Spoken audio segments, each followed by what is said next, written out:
하나님 말씀 요한계시록 16장 1절에서 11절의 말씀입니다.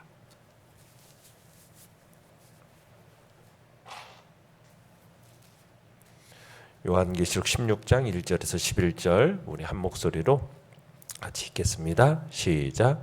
또 내가 들으니 성전에서 큰 음성이 나서 일곱 천사에게 말하되 너희는 가서 하나님의 진노의 일곱 대접을 땅에 쏟으라 하더라. 첫째 천사가 가서 그 대접을 땅에 쏟음에 짐승의 표를 받은 사람들과 그 우상에게 경배하는 자들에게 악하고 독한 종기가 나더라. 둘째 천사가 그 대접을 바다에 쏟음에 바다가 곧 죽은 자의 피같이 되니 바다 가운데 모든 생물이 죽더라. 셋째 천사가 그 대접을 강과 물 근원에 쏟음에 피가 되더라. 내가 들으니 물을 차지한 천사가 이르되 전에도 계셨고 지금도 계신 거룩하신 이여 이렇게 심판하시니 의로우시도다. 그들이 성도들과 선지자들의 피를 흘렸으므로 그들에게 피를 마시게 하신 것이 합당하니이다 하더라. 또 내가 들으니 제단이 말하기를 그러하다. 주 하나님 곧 전능하신 이시여 심판하시는 것이 참되시고 의로우시도다 하더라. 넷째 천사가 그 대접을 해에 쏟음에 해가 권세를 받아 불로 사람들을 태우니 사람들이 크게 태움에 태워진지라. 이 재앙들을 행하는 권세를 가지신 하나님의 이름을 비방하며 또 회개하지 아니하고 주께 영광을 돌리지 아니하더라. 또 다섯째 천사가 그 대접을 짐승의 왕좌에 쏟으니 그 나라가 곧 어두워지며 사람들이 아파서 자기 혀를 깨물고 아픈 것과 종기로 말미암아 하늘의 하나님을 비방하고 그들의 행위를 회개하지 아니하더라. 아멘. 오늘 말씀의 제목은 심판당할 자들은 회개하지 않는다라는 제목으로 말씀을 나눕니다. 우리가 요한계시록이 크게 일곱 인해 재앙, 일곱 나팔, 그리고 일곱 대접 이렇게 세 부분의 재앙으로 흘러가는 것을 보게 되는데 일곱 나팔이라는 것은 어떤 면에서 경고가 굉장히 강한 재앙이었어요. 3분의 1을 상하게 만드는 상하게 하면서 경고하고 그러면서 회개하고 돌이키기를 촉구하는 것이 나팔 재앙이었습니다. 자, 그런데 오늘 본문은 일곱 대접의 재앙입니다. 이 일곱 대접의 재앙은 경고에 그치는 게 아닙니다.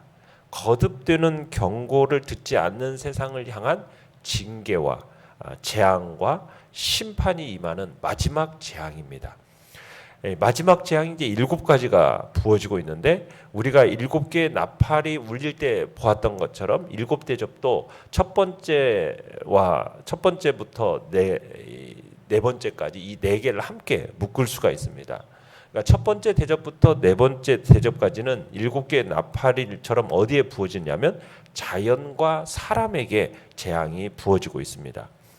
자, 2절을 보시면은 첫째 대접을 어디에 쏟고 있습니까? 땅에 쏟고 있죠.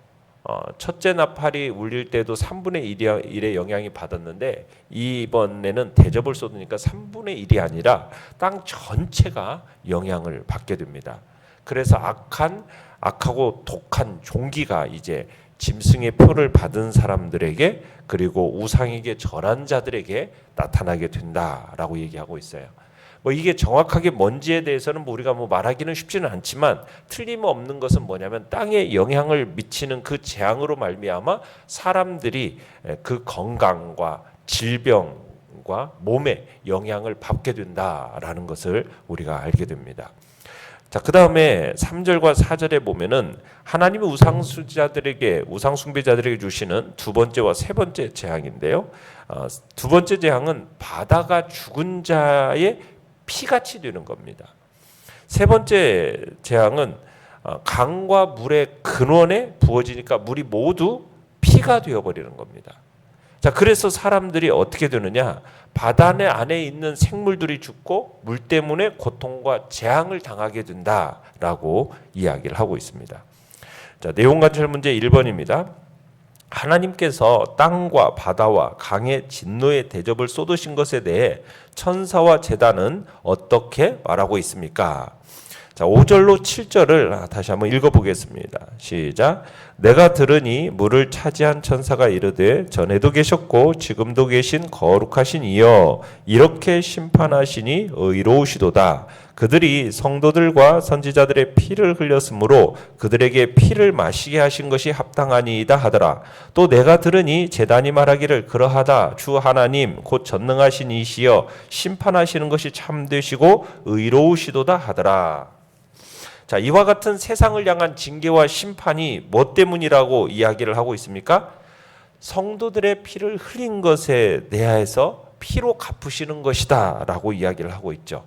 그러니까 바닷물과 물의 근원과 강들을 전부 피로 만드는 이유가 뭐라는 겁니까? 성도들로 하여금 피와 눈물을 흘리게 만들었기 때문이라는 겁니다. 하나님을 대적하고 끝까지 불신앙 가운데 남아있던 세상 사람들과 권세들을 향한 하나님의 징계가 피로 임하고 있는 거죠. 성도들은 어떤 사람이냐? 성도들은 눈물 흘리고 의로운 피를 흘리면 사람들은 그에 대해서 심판을 받게 될 것을 우리는 알아야 되는 거죠. 그러니까 성도는 어떤 면에서 우리를 공격하고 대적하고 비난하고 사람들이 우리를 핍박하잖아요. 그러면은 우리는 그들에 대해서 대적할 힘을 다 내려놓고 있는 사람들이란 얘기입니다. 그래서 세상은 성도들을 핍박하고 공격하기를 두려워하지 않습니다. 왜냐하면 성도들에게는 아무것도 없기 때문이에요. 세상 사람들이 작게 공격을 받으면 그냥 사람들은 많이 되갚아 주잖아요. 그렇기 때문에 어떤 힘이 있는 사람이나 성격이 못된 사람들은 못 건드려요. 왜냐하면 더 강하게 그들은 공격해 오니까. 그런데 우리 성도들은 어떤 사람들이라고 성경은 규정 짓고 있느냐면 아무리 세상이 우리를 찝적거려도 아무것도 할 수 없는 존재다라고 이렇게 규정을 짓고 있어요. 누가 때려도 상대에게 가해를 못하는 자리에 있는 사람들이 바로 성도라는 거예요. 자, 그런데 오늘 성경은 뭐라고 말하고 있느냐? 하나님은 성도들에게 흘리게 만든 그 피값, 눈물, 고통의 값을 반드시 되찾으신다는 거죠. 그러니까 하나님의 심판은 굉장히 공의롭다라는 거예요. 그러니까 여러분이 볼 때 세상 권력이나 믿지 않는 사람들을 볼 때 그 불의한 권력이 굉장히 영원할 것처럼 보이지만 성경은 그렇게 말하지 않죠. 하나님은 반드시 흘린 피, 눈물, 그 눈물의 대가 꼭 그들의 손에서 찾으신다라는 겁니다. 우리가 이 세상에서 말씀대로 살 때 손해를 보게 됩니다. 때로는 사람들로 이용도 당하고 거듭거듭 손해도 당해요. 그런데 하나님이 다 보신다는 거예요. 그리고 다 갚아주신다는 겁니다.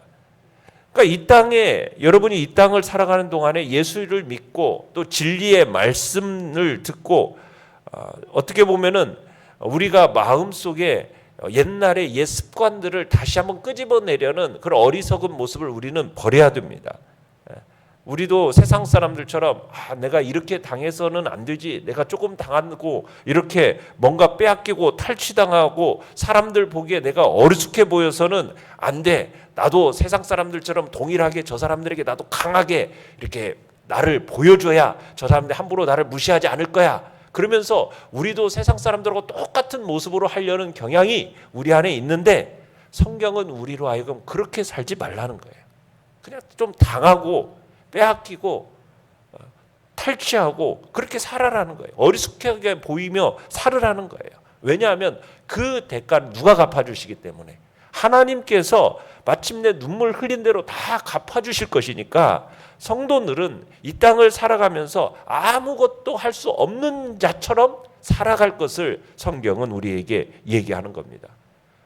그리고 그것에 대한 우리들의 흘린 눈물 한 방울, 피 한 방울, 그리고 고통이나 탄식 하나 하나님이 절대로 버림받지 않고 기억하신다라는 것을 기억하면서 그냥 떨어지는 법이 없이 하나님이 반드시 그 결과를 다시 찾으신다라는 걸 생각하면서 이 땅에서 우리는 성도다운 모습이 어떤 것인지를 생각하며 살아야 할 것을 우리에게 말씀을 하시는 거죠. 내용과 철문제 2번입니다. 넷째, 다섯째 대접의 재앙이 일어날 때 그 재앙을 당하는 자들은 어떤 태도를 보입니까? 자, 네 번째 대접이 이제 8절에 보면은 쏟아지는데 어떤 일이 일어납니까? 태양이 뜨거워져서 사람들이 불에 태워지는 일이 일어납니다.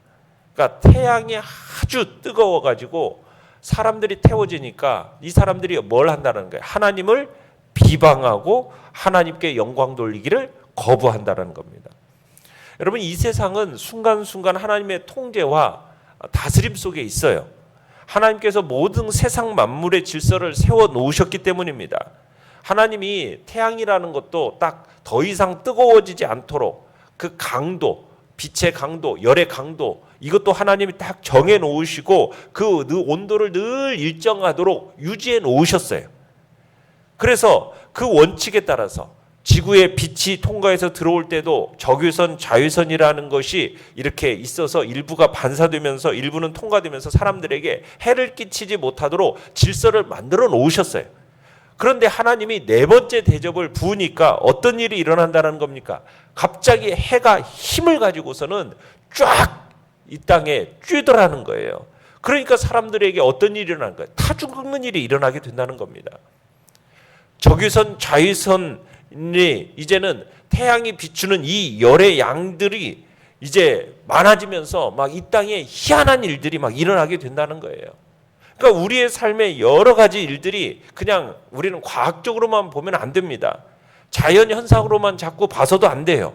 그 뒤에 누구의 손이 있다라는 거예요. 하나님의 손이 있어서 때로 하나님께서 이 땅에 나팔이 불리고 대접이 부어지면서 우리로 하여금 무슨 일을 하시는 거예요? 거듭거듭 경고하시는 겁니다. 하나님께서 각성시키기를 원하시기 때문에 이 땅에 여러 가지 자연재해나 이런 일들이 생기는 거예요. 우리는 그것을 자연재해나 일어나는 자연 이상, 기후가 좀 이상하다 하라고 가지고 우리는 그 정도로만 보는 것이 아니라 그 뒤에 누구의 손길이 있다는 거예요. 하나님의 손길이 있어서 우리를 뭐하게 하시려고 경고하고 각성시키기를 원하시는 하나님의 뜻이 있다는 것을 우리는 기억해야 되는 거죠. 10절로 11절을 한번 읽어보겠습니다. 시작. 또 다섯째 천사가 그 대접을 짐승의 왕좌에 쏟으니 그 나라가 곧 어두워지며 사람들이 아파서 자기 혀를 깨물고 아픈 것과 종기로 말미암아 하늘의 하나님을 비방하고 그들의 행위를 회개하지 아니하더라. 자, 다섯 번째 대접이 부어지니까 어떤 일이 일어납니까? 자, 짐승의 왕좌에 하나님의 재앙이 부어지고 있습니다. 지금까지 보았던 인이나 나팔의 재앙들과 대접의 재앙과는 본질적인 차이를 가지고 있는데 그게 뭐냐면 지금까지 나타났던 인들과 나팔들의 재앙은 자연에 임하는 재해였어요. 아니면 불신자들에게 임하는 재해일 경우가 대부분이었습니다. 그런데 오늘 이 다섯 번째 대접이 부어지니까 어떤 일이냐? 짐승 왕좌에 대접이 쏟아지는 거예요. 짐승이 뭐였죠? 짐승. 우리가 13장에서 보았던 것이 적그리스도입니다. 용으로 상징되는 마귀의 하수인이 바로 짐승이었어요. 마귀가 사용하는 그리스도를 대적하는 적그리스도의 세력의 상징이 짐승이었습니다. 그런데 그 짐승이 앉아있는 왕좌에 대접을 쏟으시는 거예요. 자, 그 인이나 나팔은 경고의 성격이 굉장히 강했는데 이 대접은 뭐예요? 재앙과 심판이 시행이 되는 겁니다. 그래서 불신자들과 하나님을 대적하는 자들만 심판하는 것이 아니라 누구까지요? 적그리스도의 왕좌에 지금 하나님의 재앙의 대접이 쏟아지고 있는 거죠. 자, 적그리스도의 그 왕좌의 대접이 쏟아지니까 어떤 일이 일어나고 있습니까? 그 나라가 어두워집니다. 지금 우리가 지난번에도 얘기했듯이 이 짐승은 로마의 그 당시에 로마의 강한 권력이라고 말씀을 드렸어요. 이 당시에는 로마가 전성기를 막 줄다름치고 있었어요. 그런데 이 로마에 주님의 다섯 번째 대접이 부어지니까 로마라는 나라가 어두워지는 겁니다. 그 나라 안에 있는 사람들은 또 어떻게 된다고요? 아파서 얼마나 고통을 받는지 자기 혀를 깨문다라고 했어요. 자기 혀를 깨문다. 도대체 얼마나 아프면은 혀를 다 깨물겠어요. 아픈 것과 11절에 보면 종기로 말미암아 무슨 일이 일어났습니까? 하나님을 더 비방하고 욕하는 일이 일어납니다. 자, 우리가 지금 이 네 번째 재앙과 다섯 번째 재앙이 부어질 때 본문이 반복적으로 하고 있는 말이 뭐냐면 9절에서도 보듯이 하나님의 이름을 비방하고 회개하지 아니하고 하나님 주께 영광을 돌리지 아니한더라 이렇게 얘기하고 11절에서도 하늘의 하나님을 비방하고 그들의 행위를 회개하지 아니하더라. 하나님께서는 사람들에게 뭘 기대하면서 이런 재앙을 내리신다고요? 악한 행실을 돌이키는 것이 하나님의 목표입니다. 그런데 이들이 재앙을 당하면서도 회개하지 않는 거예요. 하나님을 회방하고 하나님 비방하고 하나님께 영광을 돌리지 않는 그런 일들이 일어나게 됨을 이야기하고 있죠. 연구와 묵상 문제 3번입니다. 자, 하나님께서 사람들을 심판하시는 것이 정당하다고 생각합니까? 그 이유는 무엇입니까? 자, 하나님께서 사람들에게 심판하시는 이유는 그들의 죄를 벌하시는 의로운 행위도 있지만 또 그들에게 회개할 기회를 주시는 사랑의 행위이기도 합니다. 그러니까 재앙을 통해서라도 어리석은 우리들이 하나님의 존재와 우리의 죄를 깨닫기를 바라시는 거죠. 마지막 기회를 주시는 그 하나님. 그런데 그 하나님을 오히려 어떻게 하고 있습니까? 비방합니다. 자신들의 행위에 대해서 회개하지 않습니다. 그러면 그들에게 주어질 것은 뭐밖에 없겠어요? 멸망밖에 없는 거예요. 그런데 세상은 하나님께 심판을 믿지 않아요. 세상을 멸망시키는 하나님이 어떻게 선한 하나님이시냐고 비방하는 자들이 적지 않은 거죠. 하나님께서 심판하시는 것이 여러분 이게 정당하지 않습니까? 아니라는 거예요. 정당하다라는 거죠. 느낀 점 4번입니다. 사람들이 하나님의 진노 아래 있음에도 불구하고 하나님의 이름을 비방하고 회개하지 않는 모습을 보며 무엇을 느낍니까? 하나님의 그 의의와 하나님의 그 사랑을 제대로 깨닫지 못하는 어리석음을 그들에게서 느낍니다. 우리가요 언젠가는 눈으로 보고 피부로 경험하게 될 겁니다. 왜냐하면 지금도 뭐 거의 그런 방향을 향해서 가고 있음을 우리가 느끼잖아요. 때가 되면 사람들이요 다시는 돌이키지 않습니다. 하나님을 모독하고 절대로 회개할 의지를 보이지 않는 날이 오게 된다는 거예요. 성경은 곳곳에서 하나님의 은혜의 때가 언제든지 머물고 있는 게 아니라는 것을 분명하게 얘기하고 있죠. 때가 되면은 다시는 하나님을 향해서 회개하지 않는 순간이 온다라는 거예요. 어떤 불행을 당해도요 울지를 않아요. 고난과 재해와 재앙과 불행과 고통을 겪으면 사람들이 좀 정신 좀 차리고 하나님께로 돌아와야 되는데 그게 아니라 오히려 하나님을 더 대적하고 하나님을 미워하는 때가 온다라는 거예요. 사람들은 그 영혼 속에 깊은 고통과 좌절과 고독, 이 땅을 살아가면서 방향을 상실하고 사람들과의 관계에 훼손되고 끝없는 고통을 겪으면서도 하나님께로 돌아오려고 하지 않는 그런 일들이 벌어지게 된다라는 거예요. 그나마도 아직 오늘 한국 사회는 그만큼까지는 아직 가지는 않았어요. 여러분의 친지나 여러분의 사랑하는 사람들이 아직 그 정도는 아니잖아요. 그러기에 여러분이 할 수만 있으면 여러분들이 그 영혼들에 대한 부담감을 가지고 그들의 영혼이 주님께로 돌아오도록 우리는 섬기고 격려해야 돼요. 왜요? 아직은 은혜의 때니까. 근데 그 은혜의 때가 지나간다니까요. 그러면 다시는 돌아오지 않습니다. 강팍한 때가 우리 사회에도 지금 밀려오고 있음을 우리가 보고 있잖아요. 아직 은혜가 가능하고 아직 돌이킬 수 있는 그 시간이 가능한 때가 제한되어 있어요. 성경은 분명히 말하고 있습니다. 절대로 이것이 무한정 확대되는 게 아니라 때가 있다라는 거. 사람들이 이제 마음을 잡고 돌이키지 않는 그 때가 있다라는 거. 은혜가 멈추는 때가 온다라는 것을 우리가 기억해야 돼요. 대접이 부어지기 시작하면 그때는 모든 것이 끝이 나는 거예요. 그러기에 오늘 우리는 은혜가 아직 남아있는 이때 할 수만 있다면 우리가 사랑하는 사람들의 영혼에 대해서 관심을 가지고 부담감을 가져야 할 것입니다. 은혜가 아직 남아있는 이때 사람들이 주님께로 돌아오도록 섬겨야 할 것입니다. 결단과 적용 5번입니다. 하나님이 세상을 심판하시고 죄인들을 벌하심을 믿지 않거나 그렇게 하나님이 선하시지 않다고 생각하지는 않습니까? 또는 내 주위에 그런 사람이 있지 않습니까? 만약 있다면 하나님의 심판이 의로우시다라는 것을 어떻게 설명하겠습니까?